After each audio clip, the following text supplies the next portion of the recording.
Yo le rogué, que ya que tan amable había sido conmigo, y puesto que la ciudad iba a partir al día siguiente, me dijese esta noche algo del origen eterno del mundo, del que me había hablado hacía poco.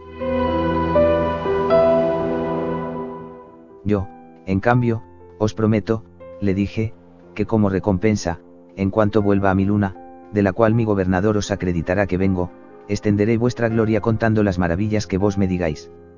Ya veo que os reís de esta promesa porque no creéis que la luna, de la cual yo vengo, sea un mundo, y que yo sea un habitante suyo, pero yo puedo aseguraros que los pueblos de aquel mundo, que no creen que éste sea sino una luna, se burlarán de mí. Cuando yo les diga que vuestra luna, es un mundo, y que en él hay hombres y ciudades. Él me contestó con una sonrisa, y habló de esta manera. Puesto que nos vemos obligados cuando queremos demostrar el origen de este gran todo, a admitir como hipótesis 3, o 4 absurdos, de razón será adoptar el camino en que menos hayamos de topar con ellos. Con todo, os advertiré que el primer obstáculo que nos detiene es la eternidad del mundo. El espíritu de los hombres, como no ha sido suficiente fuerte para concebirla, y no ha podido tampoco imaginar que este gran universo tan hermoso, tan bien ordenado, haya podido crearse a sí mismo, ha admitido el recurso de la creación. Pero del mismo modo que el que queriendo librarse de la lluvia para no mojarse lo hiciese tirándose al río, ellos para salvarse se libran de los brazos de unos enanos, y se confían a la misericordia de los de un gigante. Y con todo no llegan a salvarse, porque esta eternidad que ellos quitan al mundo por no poderla comprender se la dan a Dios, como si Él tuviese necesidad de esa merced, y como si fuese más fácil imaginarle así que de otro modo. Porque decidme, ¿se ha podido nunca concebir que de la nada pueda salir alguna cosa? Entre la nada, y un átomo tan solo, existen proporciones tan infinitas que el más agudo ingenio no puede penetrarlas, y será necesario para escapar de este laberinto inexplicable, que admitáis una materia eterna coexistente con Dios. Ya sé que me replicaréis que aunque vos de buen grado me concedáis esa materia eterna, no os explicáis cómo el caos pueda ordenarse a sí mismo. Pues ahora mismo voy a explicároslo.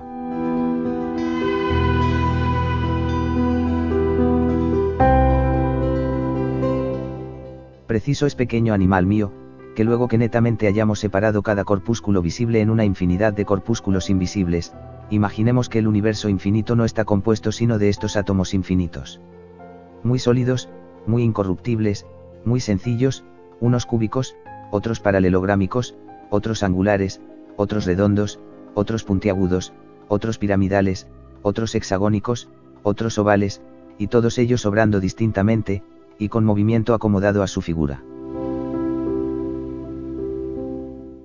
Y para demostrarlo colocad una bola de marfil perfectamente redonda sobre un plano muy suave.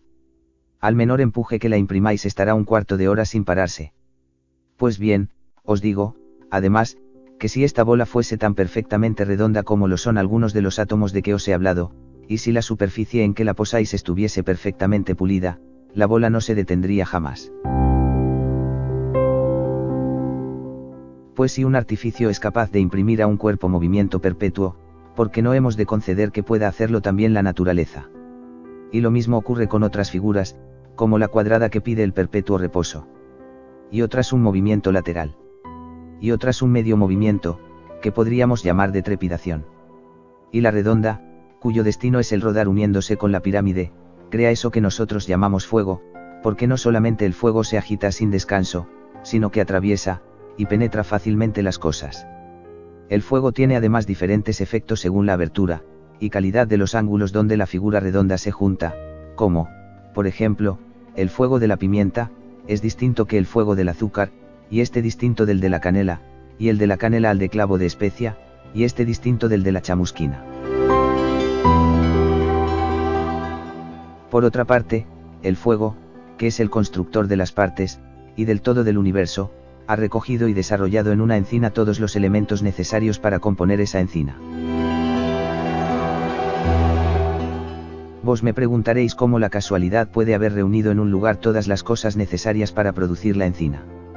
A esto os contestaré que nada hay de maravilloso en que la materia así dispuesta haya formado una encina, sino que la verdadera maravilla hubiese sido que la materia de tal modo reunida no hubiese producido la encina, pues con unos pocos más o menos elementos distintos que se le hubiesen añadido, en vez de una encina hubiese sido un olmo, o un chopo, o un sauce, y con más elementos de otra materia ya hubiese sido una planta sensitiva, o una ostra de conchas, o un gusano, o una mosca, o una rana, o un gorrión, o un mono, o un hombre. Cuando al tirar los dados sobre una mesa resulta un saque de 10, o de 3, de 4, y 5, o bien de 10, 6, y 1, exclamaréis, ¡oh qué milagro! Cada dado resulta precisamente con un número, habiendo podido resultar con tantos otros. ¡Oh qué gran milagro! Ahora van 3 puntos seguidos. ¡Oh qué gran milagro! Precisamente ahora, 2 fichas, y la cara inferior de la otra ficha. Pues yo estoy seguro de que siendo hombre de espíritu nunca vendréis en proferir esas exclamaciones, pues como los dados pueden formar una determinada cantidad de combinaciones de números, es muy lógico que al saque aparezca cualquiera de ellas al azar. Y si esto no os asombra, ¿cómo vais a asombraros de que esta materia al quemarse confusamente a merced del azar engendre un hombre, u otro ser, puesto que en ella había tantas cosas necesarias para la vida del hombre como para la de otros seres?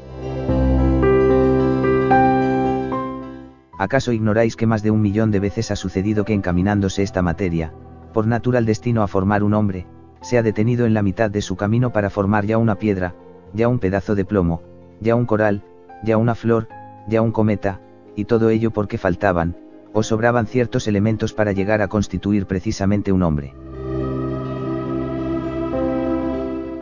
Pues bien, del mismo modo que no hay que extrañarse que a los 100 golpes de dados resulte un saque en pleno, tampoco hay que extrañarse de que una infinidad de materias, que cambian, y se agitan constantemente, vengan a encontrarse para formar unos cuantos animales, o vegetales, o minerales, que nosotros vemos. Es más, no solo no hay que maravillarse, sino que es preciso considerar imposible que de toda esta agitación de la materia, no venga a nacer determinada cosa, y que ella no cause la admiración de algún aturdido, que ignore cuán poco ha faltado para que no se formaran los cuerpos dichos. Cuando el gran río llamado, hace girar la muela de un molino, o conduce los resortes de un reloj, y el riachuelo no hace sino deslizarse por su cauce, rebasándolo alguna vez, no diréis que el río tiene más espíritu. Porque vos sabéis que si hace todo lo que decís es porque ha encontrado las cosas dispuestas favorablemente para realizar tan grandes obras maestras. Porque si no hubiese habido un molino en su cauce no hubiese podido pulverizar el trigo, y si no hubiese encontrado el reloj no hubiese señalado las horas. En cambio, si el pequeño riachuelo hubiese tenido semejantes encuentros, hubiese acometido iguales milagros. Pues lo mismo ocurre con este fuego que por su propia virtud se mueve, porque cuando encuentra los órganos a propósito para la agitación, que es necesaria en el razonar, razona, y cuando solo encuentra los necesarios para sentir, siente, y cuando solo son propios para vegetar, vegeta. Y si no lo creéis así, sacadle los ojos al hombre cuyo fuego espiritual le hace ver, y observaréis cómo pierde ese sentido, del mismo modo que nuestro gran reloj, dejará de señalar las horas si se le rompe el mecanismo de su movimiento. Finalmente, estos primeros e indivisibles átomos, en torno a los cuales giran sin dificultad las dificultades más enojosas de la física, hasta la función de los sentidos, que nadie todavía ha podido concebir, yo la explico muy fácilmente por la intervención de los corpúsculos. Empecemos por la vista, por ser la más incomprensible, merece que nosotros la consideremos con prioridad. Según yo creo, sucede que las túnicas del ojo, cuyas aberturas se asemejan a las del cristal, transmiten este polvo de fuego, llamado rayo visual. Y es detenido por alguna materia opaca que lo rechaza devolviéndolo al seno del ojo.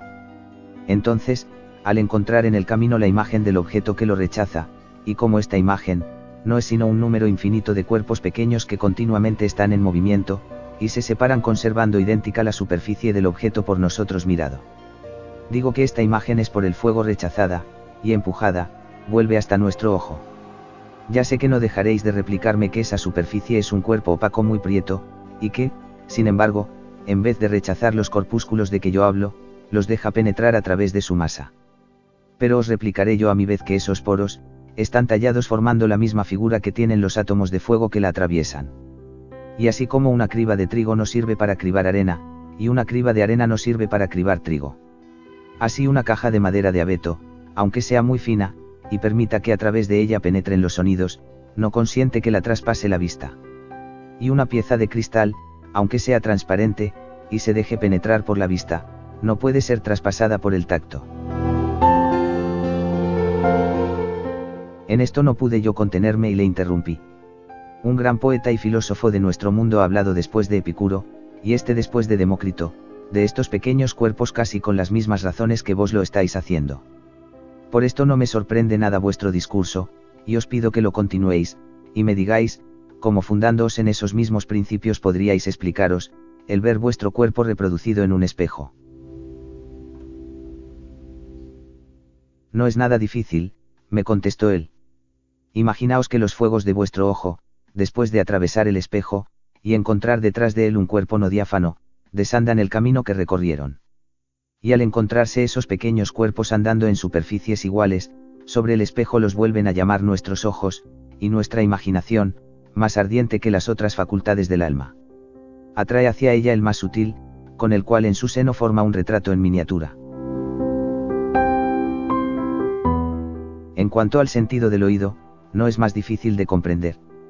Y para ser más breve vamos a fijarnos tan solo en la armonía de un laúd, tocado por las manos de un maestro de teatro. Seguramente vos me preguntaréis cómo puede suceder, que yo perciba de tan lejos una cosa que no veo.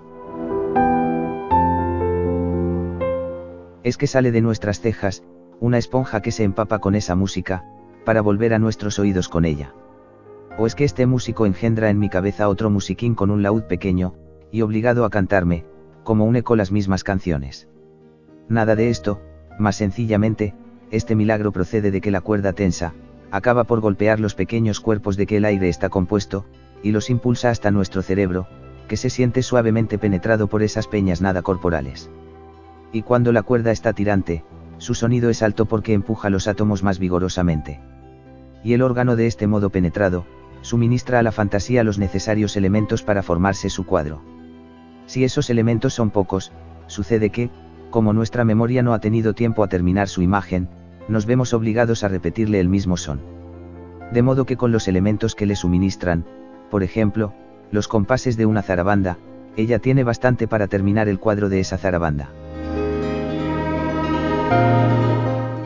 Pero esta operación no ha de maravillarnos tanto, como aquellas por medio de las cuales, con la ayuda de un mismo órgano, nos sentimos inclinados ya a la emoción, y al sentimiento de la alegría, ya al de la cólera. Y esto sucede cuando en este movimiento, esos pequeños cuerpos se encuentran con otros que en nosotros se agitaban de la misma manera, o a los cuales su misma finura, les hace susceptibles de tener ese mismo movimiento, pues entonces los pequeños cuerpos que acaban de llegar excitan, a los huéspedes a moverse del mismo modo que ellos lo hacen. Y así, de esta manera, cuando una canción violenta encuentra el fuego de nuestra sangre, hace que éste se anime del mismo ímpetu, y le impulsa a exteriorizarse. Esto es lo que nosotros llamamos, ardor de valentía.